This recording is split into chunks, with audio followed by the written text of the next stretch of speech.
Hello students, welcome back to our channel. So in the previous video we have studied how to prove a given number is an irrational number using some theorems.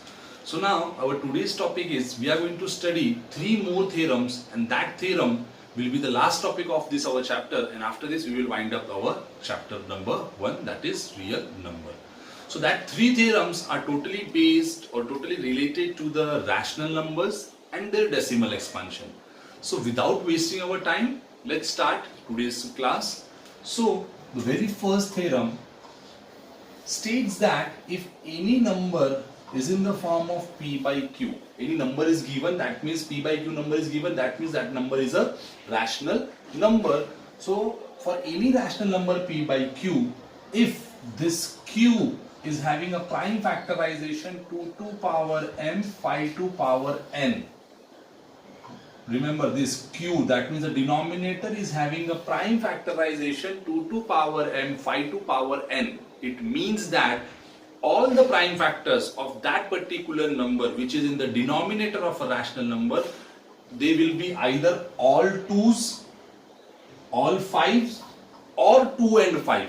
That means no other number than 2 and 5 should come in the prime factorization. If this happens, that means the denominator is having a prime factorization in this form only, then that rational number will always have a terminating decimal expansion. Terminating decimal expansion. In simple language, if I would say, whenever the rational number is given, if you want to check whether the number is having a terminating decimal expansion or a non-terminating decimal expansion, what you have to do is, you have to just do the prime factorization of the denominator. If the denominator is in the form of 2 to power m phi to power n, then that number will always have a terminating decimal expansion. This is the first theorem. Second theorem states that if any p by q and that q is not having the prime factorization to 2 power m phi to power n, that means the prime factorization consists of any other number than 2 and 5. 2 and 5 are also there, but apart from 2 and 5, suppose 3 comes, suppose 5 comes, suppose 7 comes, 13 comes, 11 comes. So any other number than 2 and 5, then that rational number will have non-terminating recurring decimal expansion.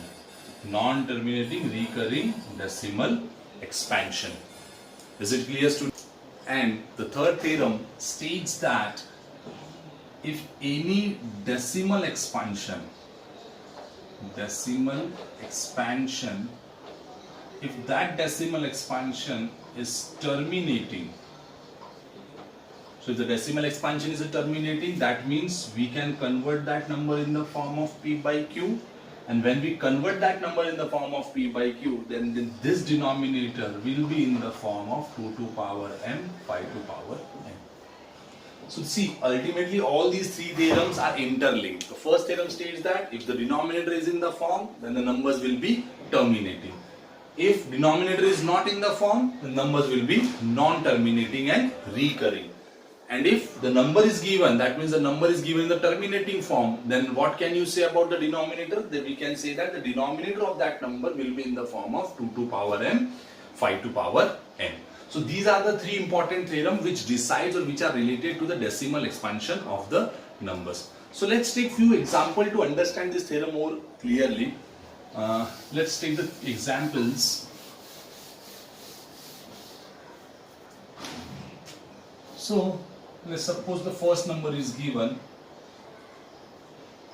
5 by 24. Now we have to check whether this number is having a decimal expansion of terminating or non-terminating form. So what we are going to do, we are going to just do the prime factorization of the denominator. So it is 2 12s, 2 6s, 2 3s and 3 1s. Now we can see the 24 is having a prime factorization 2 into 2 into 2 into 3.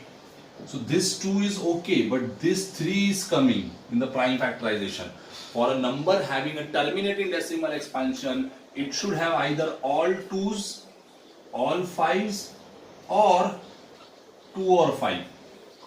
This is the condition. That means the number should have prime factors. All 2's are okay. All 5's are also okay. And if the number is having a prime factorization of the form 2 and 5, then also it is okay. But apart from this 2 and 5, nothing should come. But here we can see this number is having a 3 in prime factorization. So we can say that it will have non-terminating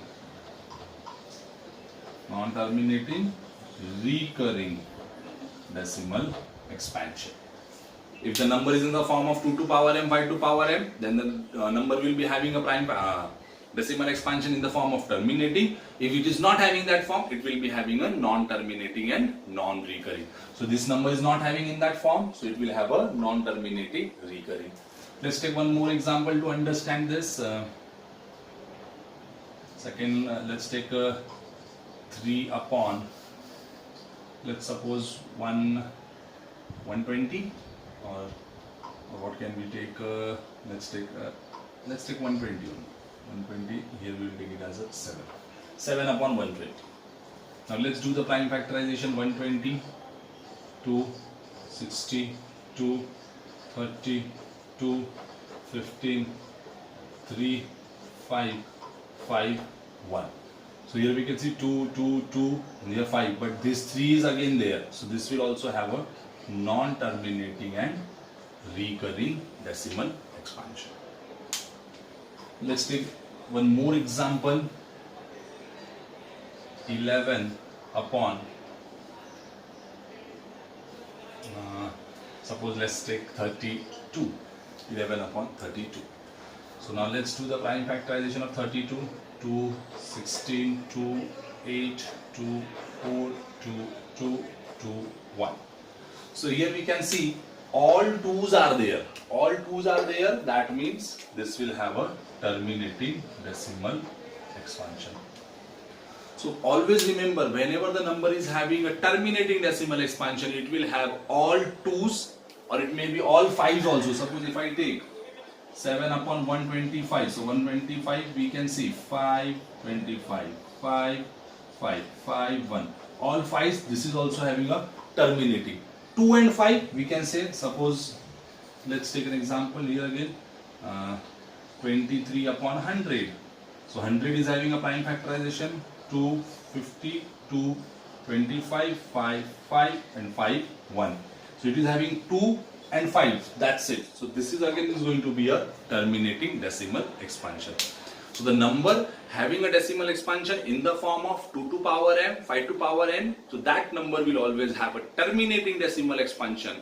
And the number, those who don't have a prime factorization in this form, that number will always be having a non-terminating and recurring decimal expansion. So in the upcoming video, we will take few more questions on this theorem. Till then, you revise this theorem, understand this theorem and try to solve some problems on your own. So till then, keep working hard and stay safe. Thank you.